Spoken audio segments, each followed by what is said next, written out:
Today's episode is brought to you by Welcome to Travel. Dreaming of the perfect getaway? Welcome to Travel has you covered. Cruise the Mediterranean, bask in the Caribbean sun, or embark on an unforgettable African safari. For expert travel advice and unforgettable experiences, visit welcometotravel.ca. TICO license 500-21282. Travel better with welcometotravel.ca. Sir, how are you? Not bad. Let me know. You can hear me, I assume, then. You sound beautiful. Okay, good. Do what I can for you. How Good are to see you? Not too badly. It's good to see you, man. Wait, what are you're drinking out of? What is Drinking that? out of a lovely raccoon mug from the city of Toronto, as it perches inside of a recycling bin. That is nice, man. It's It's been a good. while. Yeah, it's funny. I went because I was thinking about pandemic plus this job at the university plus. Yeah, And I was like, when was the last time I actually talked to you on the show? And I realized it was 2018. We it's were been a talking while. about literally the election of John Tory and would he run again after this? And I was like, Oh well, my guess he goodness. won't be. Yeah. Like, yeah. Wow. Yes, I The remember things you those. didn't think about in 2018, which was John Tory's sex scandal No. on your bingo card. Yeah. Yeah. So My goodness, how times have changed. wild. Yeah. Yeah. New world. Let's We do also something didn't see very. him. Yeah, go ahead. Sorry. No. Finish off your thought. No, I was just gonna say, like, plus at that point, we didn't think in a year and a half we'd be in a global pandemic either. All of the No, things that can happen. so many things have changed. Um, I went to see a friend perform. He's in a band called UN Jefferson. They were playing at the El Macambo a Right. couple of weekends ago. And my wife was just, going online and checking it out. She's heard the band perform before, but, wanted to catch up. And the lead singer had done an interview January 2020. Yeah. And obviously the question in January is, what are you expecting for the year? What are your hopes Right. and dreams and desires? We're going to tour. We're going to do this. We're Yep. excited. And again, 3 months later, plans have changed. I I did. It's funny because I was coming back and forth to Toronto in 2018 when we talked, and one of the last things I did before my dad passed away was actually your show with Greg, Oh, wow. and then my dad passed away like maybe 2 weeks later. Like I think you actually uploaded it on the day that it was going down because I went back and looked. I'm like, oh my god, this is wild. So that whole era was like wild for me, and I literally kind of Yeah. like there was so much to untangle. Long story short, or long in that matter. Long story long, the I did the same thing 2019. I was like, I've just had the worst years of my life. Nothing could be worse than this. I'm finally back. I can go and do creative things again. I can do stuff. Let's go. World 2020 is going to be my womp womp. So yeah, it's Mess it up for everyone. yeah, it's just best laid plans and all that. Yeah. Very quickly, Dan, just introduce yourself, just for the record. Sure thing. Are we recording? Just kidding. Yeah. I know. I heard it. I heard the voice in the beginning. So here's your intro for you. I feel like I'm doing Conan O'Brien's podcast where I'm like, and I'm thrilled to be Karim's friend. But yeah, no. Hi, I'm Dan Speerin. I am a comedy writer, television producer, OG YouTuber, and now the leader of the Transmedia Zone at Toronto Metropolitan University. Thank you, Dan. You're welcome. Should I plug all the things? Should I also say I am the host of Toronto Tomorrow, a weekly radio show on 640 Toronto? All of the plugs. Who would have thought you would be No, getting right? into radio? What's funny is like I went on Toronto Mike's show and he like flat out called me a sellout. He was just like, "What are you doing over there in radio? You're like the digital millennial guy." And what's so funny about that is I've always had um like I worked, like Truth Mashup before I went to Young Turks Network was on Rogers and the Truth from Here that we did was on CBC. And so like I've always had a foot in both worlds. But yeah, I think that I made my presence known more on the internet, so people associate me with like new things, or now which are now like mainstream things. Like YouTube's not even new anymore. No. The kids that they're at the university now look at me like old man YouTube. They're like, what do you mean there was a world before YouTube? So like I'm just like a prof for you and I talking about television, just be like, yeah, we know. We know what that is. So it's funny. It's wild how the world's changed.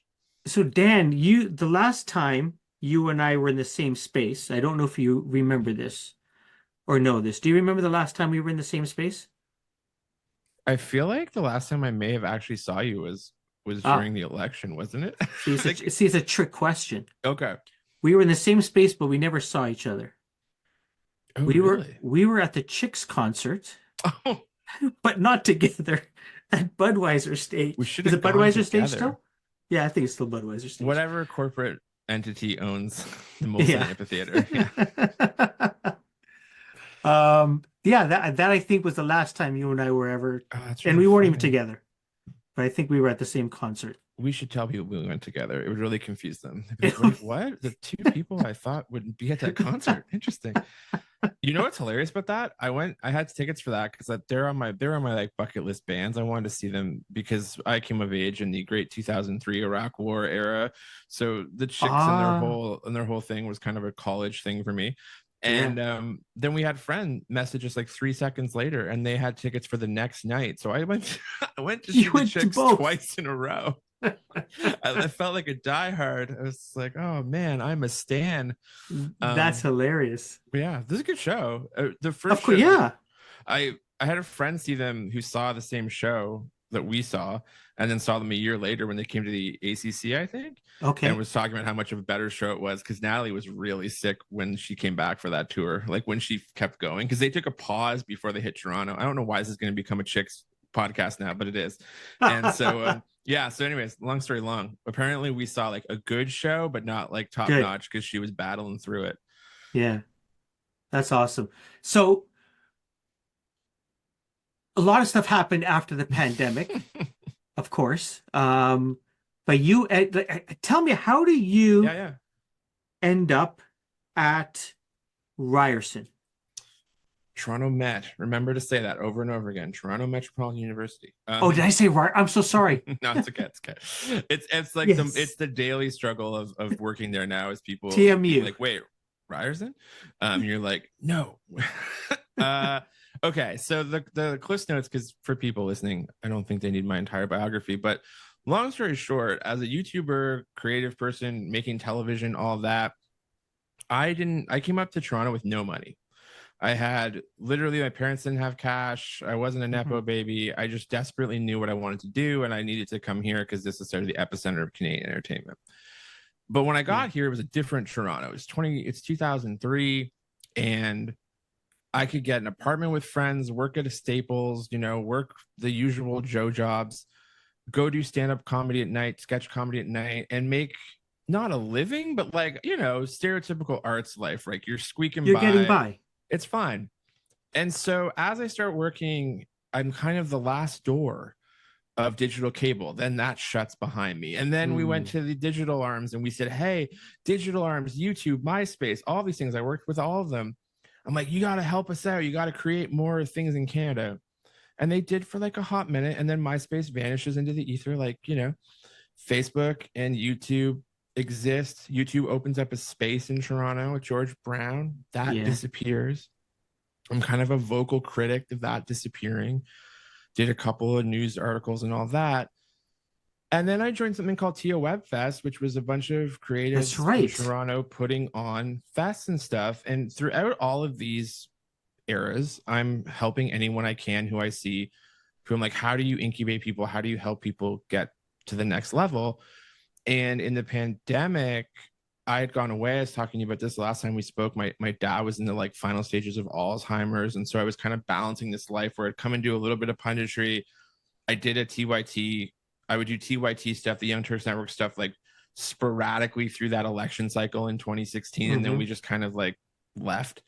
And through all that, I'm trying to figure out like how to help people incubate. And if I thought it would come from some form of help from the Facebooks, the Amazons, the YouTube, the Okay. Googles, and it Yeah. didn't. And so universities are the one place that have the resources, the space Yeah. in a city like Toronto to actually create these on ramps for the next generation of talent. And so I got really interested in it. And because obviously I have one of those really random resumes, they were looking for somebody who was could help like a large swath of students, but also help creators start their own business. So you have to be kind of entrepreneurial for this gig.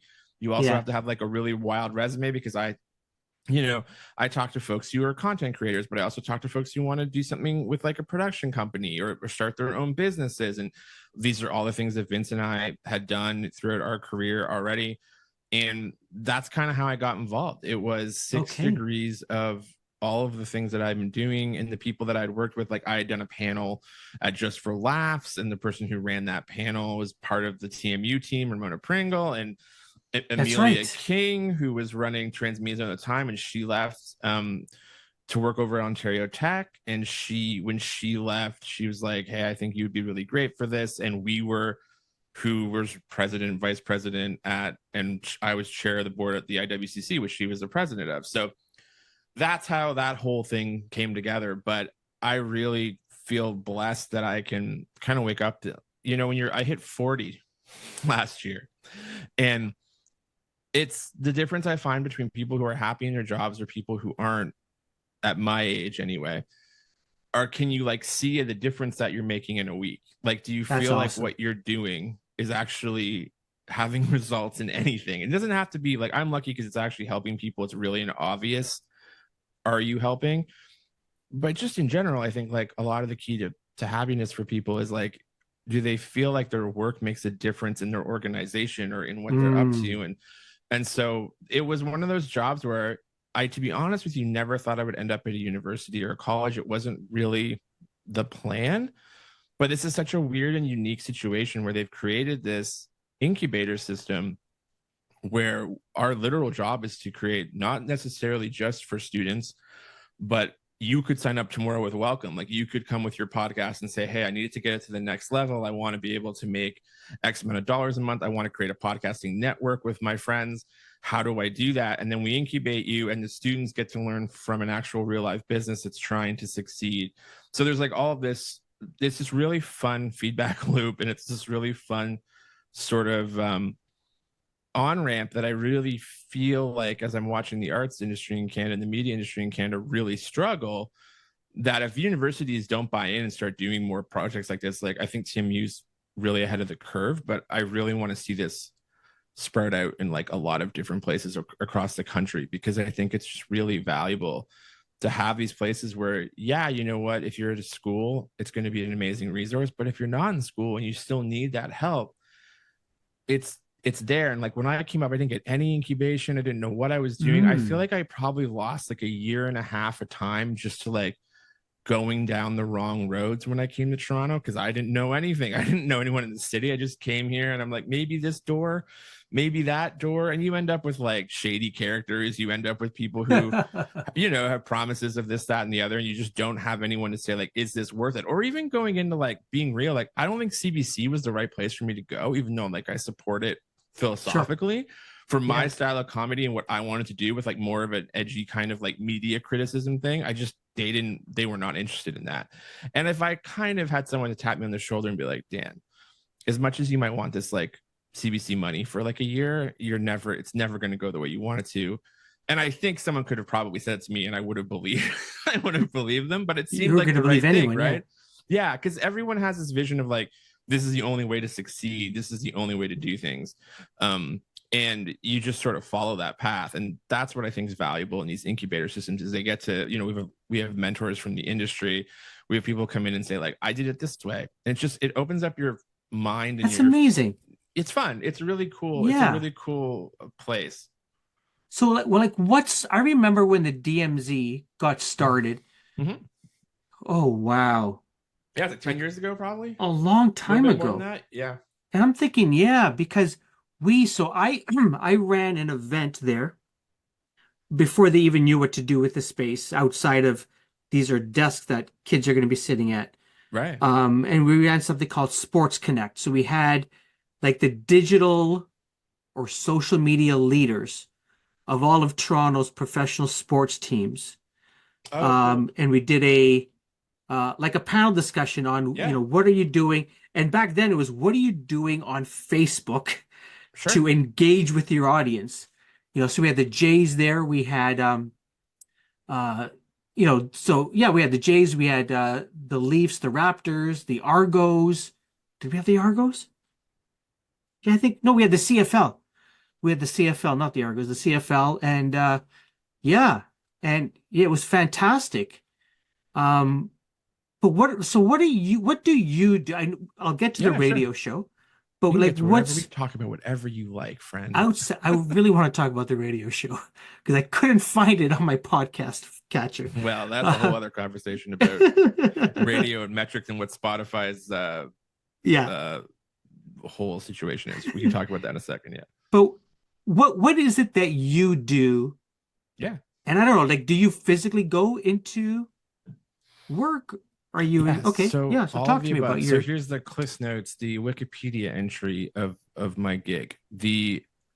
Essentially, I've got 30 what we call teams. Sometimes some people call them startups, depends on Sure. what part of the world you're in. But essentially, I've got 30 people who have something that they're working on that they're super passionate about and they want to make it their career. So sometimes it's in our world of the entertainment.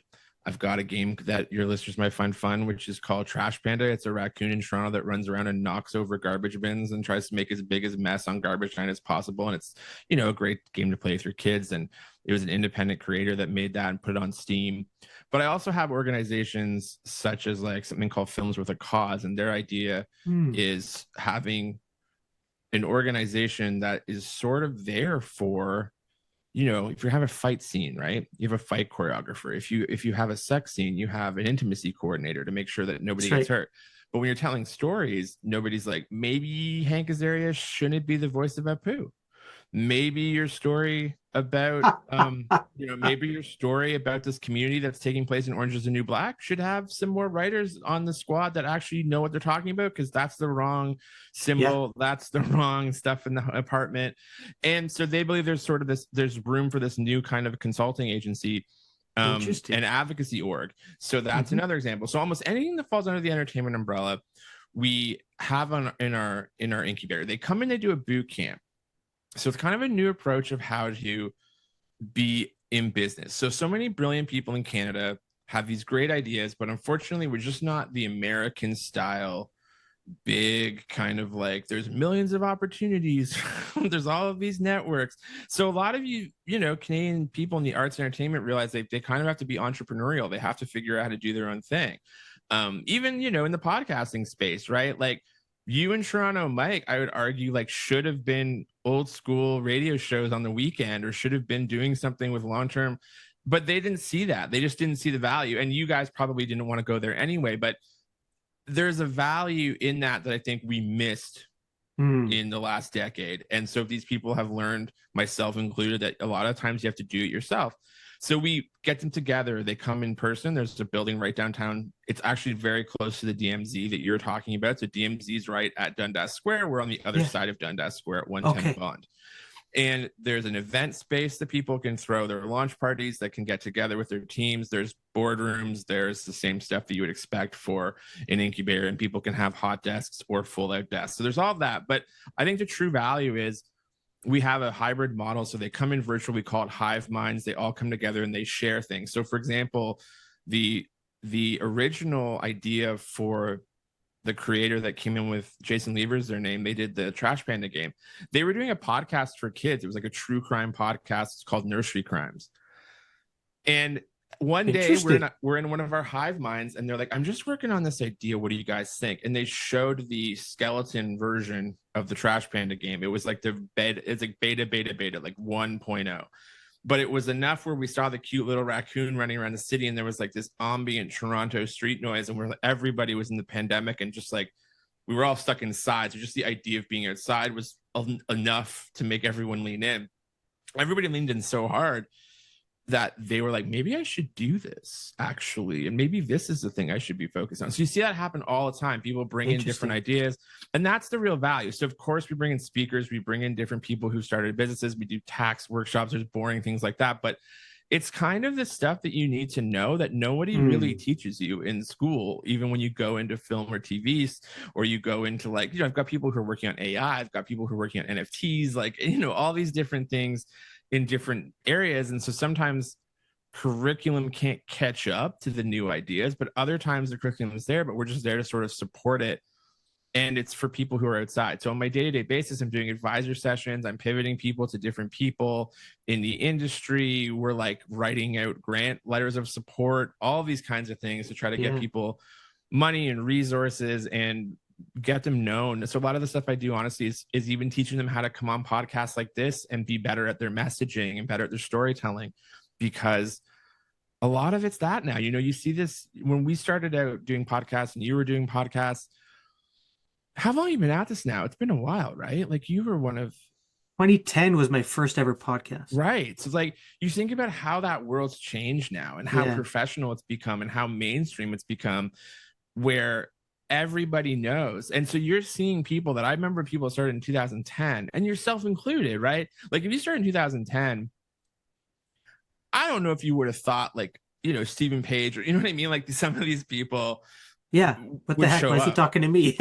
Right. And now that's commonplace, right? For bigger celebrities because they realize the reach is there, and they realize that these entrepreneurs have created a parasocial relationship with their audience that is more valuable than some of these big businesses that have just sort of gone out and tried to do a bit of generalist 101 and tried to capture everyone and kind of ended up with nobody. And so that's the world we're living in now. It's entrepreneurial. It's very much do your own thing.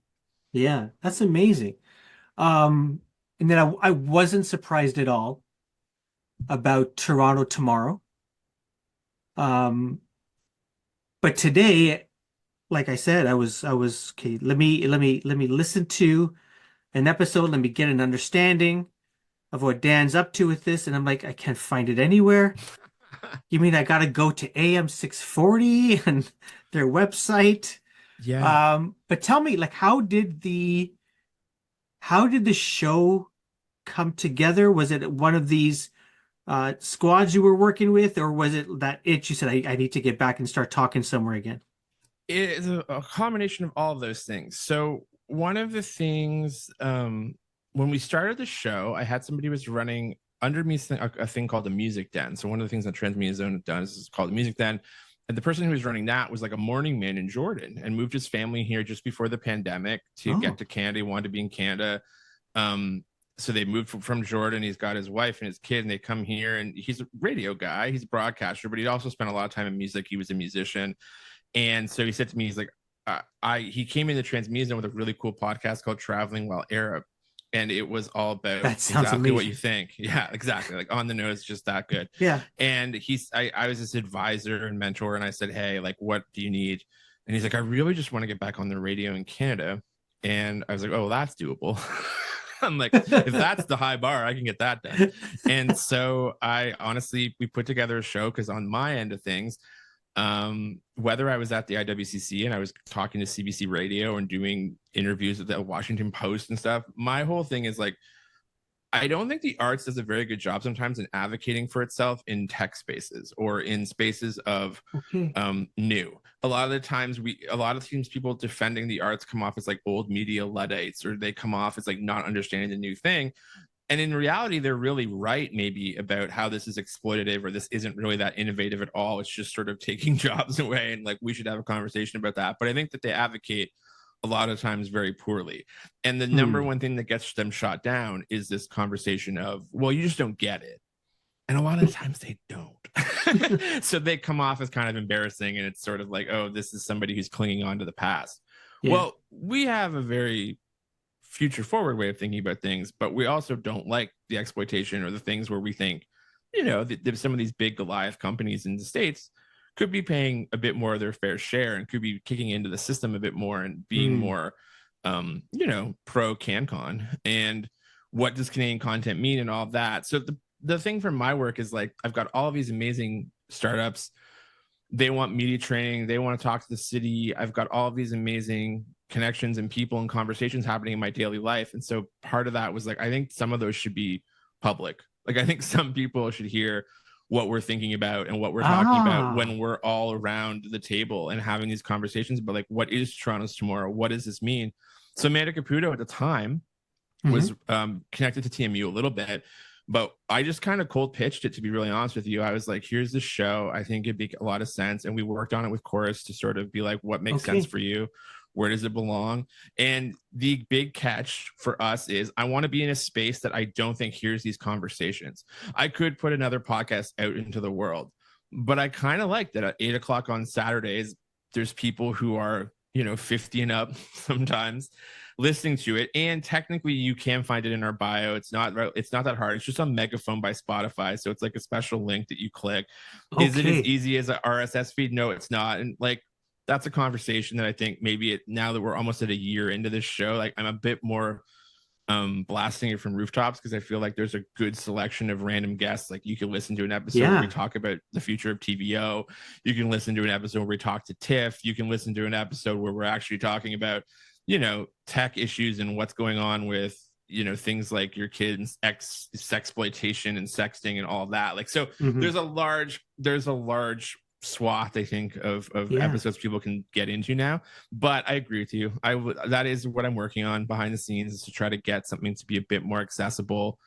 But that's their deal, I think, is that they went with Spotify's Megaphone, and so that's where you end up in, because I think it just runs ad revenue and clicks better, like as a testing model. Okay. So yeah, it's just an extra link. You'd have to do something about the music though, right? Like the licensing.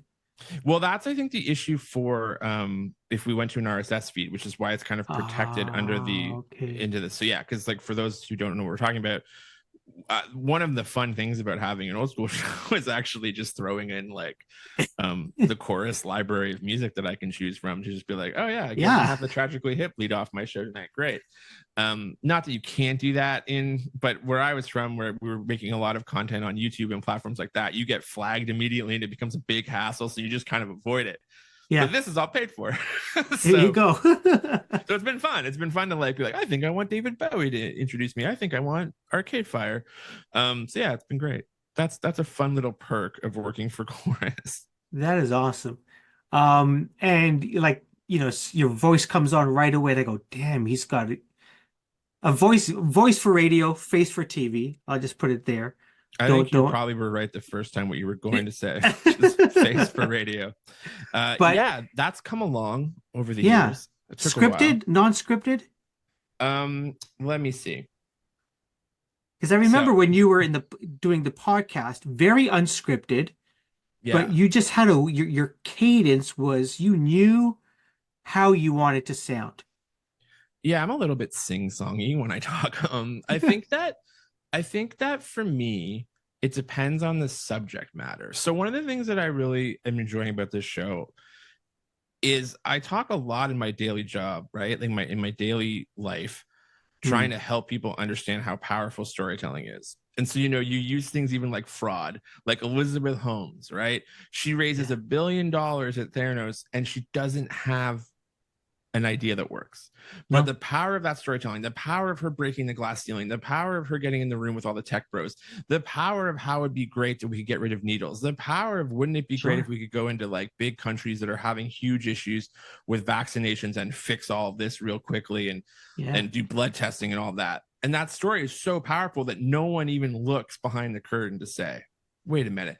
So all these tech folks that people worship, the Steve Jobs of the world, they were like the most powerful people on earth are storytellers. And we know that from being storytellers. So I think the thing that's fun about the radio show is I think about, because I have this age demographic, and this is kind of how I grew up too. Like my parents decided to adopt a kid in their late 40s. So when my dad passed away in 2018, he was 81 and I was in my 30s. So the age gap has always been, I've always been kind of a whisperer to older generations. Like, let's explain this part a little bit better. And so that's what I think I like kind of rise to the occasion of that challenge of there's these big problems that are kind of hard to explain and I need to do it in 10 minutes before a commercial. So we talked this week about pig butchering scams on the show. The Yeah, that was idea of strange. right, like this idea that when you get those random text messages from strangers, they're trying to fatten you up to do a crypto scam on you. And that's when I write. That's when I put a little bit of Okay. writing into it, because I'm like, I need to take you on this journey. Otherwise, you're just going to kind of be like, I'm not going to get swallowed in by a crypto scam. And then you're like, this affects so many Canadians. It cost us $300 million last year. And now you're like, wait, That what? was shocking. Yeah. Yeah. So it's like you start to learn how to put these sort of stories in order and try to tell stories in different ways. And this has been kind of fun because everything I used to do was either on television, which is sort of similar to this because you have to get in time and Yeah. you have to be there live to tape kind of. But this is kind of more fun because it's aimed at a different age group. And then our age group listens over the internet, but it really is trying to bring conversations. I think maybe my politics background and watching what happened in the 2010s up close in the States when we were working with Young Turks, and then here in Canada when we were doing our election specials, and watching people not be able to have conversations with each other and almost living in completely different worlds. And so I think my storytelling for the rest of my life is going to be kind of focused on trying to explain folks and bring those worlds a little bit closer together, trying to push people back towards like understanding what they need to understand for like, to protect themselves, but also just to have a better culture in Canada, to have a better society. This idea of like, we've got a very aging population who just kind of wants to disengage with certain elements of tech. And then we've got like a young population that wants to just dismiss an older generation. Okay, boomer. But we've got to figure out the middle ground. We've got to figure out how to do this successfully because, the kind of 101 culture divide that we have, it's got to be fixed. It's got to start coming together at some point. And I think part of that is just people don't understand each other anymore. It's very easy to live in your own worlds. And every once in a while, it's fun to sort of like take these people, we'll get messages. We do this thing called, we do a thing every year called TZ Summer. And it's a boot camp and kind of a place for creatives to come together and entrepreneurs to come together to, in physical form. And we had a few listeners come out last year and they were in their 50s and 60s. Like, we heard it on the radio, and it was really fun to watch them interact. That's hilarious. Yeah. It's amazing. It was fun to watch them interact with young folks. We have authors in their 60s at TZ who are trying to create this next new project or, convert one of their things into a podcast scenario or into a TV series or a web series, and they're getting the most kick out of working with the TikTok and YouTubers that are in their early 20s. So it's been a really great, that's that thing. I think ageism is still a real ism that hasn't been dealt with a lot. And I think that has been a real benefit of doing this project. Listen, I think, if we all had that sensibility, there's two sides everywhere, right? Whether it's, old people say screw tech, young people say screw the old people. Yeah. We could take that scenario, place it anywhere. If we just, all of us took the time to pause and just listen to someone else, listen to the other side, listen to the other people, we would get along so much better, not just between different generations, but around the world. And I was an offender of that. And that's, I think maybe, you get older and you realize, all right, there's value to saying, wait a minute, everything's broken and screw the establishment. But then as you get older, you're like, okay, but how do we actually fix things on the ground? And I think that where I started off talking about like being without resources or money, a lot of the times that's sort of holier than thou, whatever, we're going to stick to our guns, and then nothing politically actually gets through. For people that came from my background, like, we don't get anything then. Like, if there's nothing that makes it through, everyone's just sticking to their moral sensibility. That's great on Twitter, but it's not really great for like, my childhood where we had to like in real open life up the oven to like get heat, like, so in this economic climate too, I think that kind of happened to me a little bit being at the Young Turks Network, because we had this idea, right, that if we could just get rid of advertisements and like corporate interests, that somehow the media would be better. And then at TYT, I'm selling Bernie merch in 2016, right? And I'm like, wait a minute, we're supposed to be a news network and we're selling merch for one of the candidates. This also seems broken. So I watched Sure. the change idea also be not completely the right thing to do. Yeah. Candyland, you know, you run into these situations where you're now hostage to your audience, which people are like, that's amazing, but it's not always amazing because groups of people are like any other problematic thing, right? Sometimes people really want you to say one thing or they really want you to be one thing. And sometimes you don't feel that way, Yeah. but you're like, ooh, I got to say the right thing. I've got to be for this candidate because my Patreon money has to Yes. come in on Tuesday. And so that also has a corrupting factor. And I think that that idea of like being very okay boomer in my teens and 20s and being very, you know, I'm just going to be shouting at the tops of my lungs on Twitter, it had a place in time. And now the Gen Z's, it's Gen Z's job to continue Now it's that their turn. mantle and yell at us. But I really am trying to figure out how to bridge some of that now because I think, and this is the same with being at Transmedia Zone, it's like, okay, but how do I actually help creatives? Like, it's one thing to say, this is broken and it sucks that YouTube's leaving or something, but it's also like, what's the solution then? What's And I next? think, Yeah. yeah, the old like, you know, you just see this poster in the back here, and it's where's my finger going to this move smart and build things. Oh, It's like yeah. it's a take on Facebook's. So I put this kind of everywhere I go. It's just a little sign that makes fun of the Facebook sign of move fast and break things. It's like move smart and build things. Sometimes I even say build slow because slow and thoughtful is better than this mantra of let's tear everything down and we'll figure it out later. Because a lot of the times when we teared it all down, what we rebuilt was just the same exploitation that then we had to like come all the way back around. And you see this in Uber and Lyft and things like that now, where it's Yeah. like, oh, now we got to put safety regulations back in. It's like, yeah, it's almost like cabs. Like, So, like it's like we tore it all down, but then we rebuilt the same thing. yeah. Um, and so that's kind of the whole thing. It's like, yes, let's talk to the older folks. Let's talk to everybody. Let's open up conversations and let's help and find ways for creatives and entrepreneurs who want to use the best of the internet. Let's give them a place to do that. And let's give students a place to realize that they don't have to be just one thing. They don't have to, they can make their own path. They can do their own, they can kind of carve their own way. And I think that in Canada in the 21st century, but especially in this decade, when let's be real, like Pierre Poilievre, politically, I don't know how he doesn't become the next prime minister of Canada. That's not going to be an arts friendly world. No. And you're going to have to figure out, but like artists aren't going to go away. They're not going to stop. We talked about this in the show a couple of weeks ago where I'm like, we're never going to just not exist. there's always going to be a need for it, but we've got to get smarter about how we make it.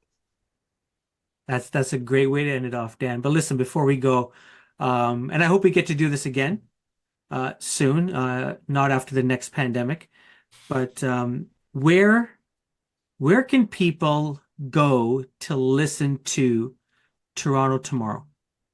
The easiest way is to find Transmedia Zone on X or on Instagram or just transmediazone.ca.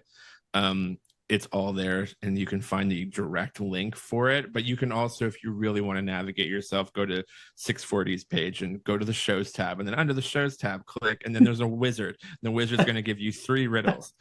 And if you get one of those riddles successfully, you can find it. But yeah, the link in bios of Transmedia Zone. So transmedia.zone on Instagram or Transmedia Zone, full one word on X, Elon's yacht, aka Twitter. You can find it there. Dan, this has been a blast. It's always I always feel better after talking to you. I just feel good. I'm So happy and I yeah. enjoyed being your friend, Conan. Thank you, Dan. Great. Talk soon.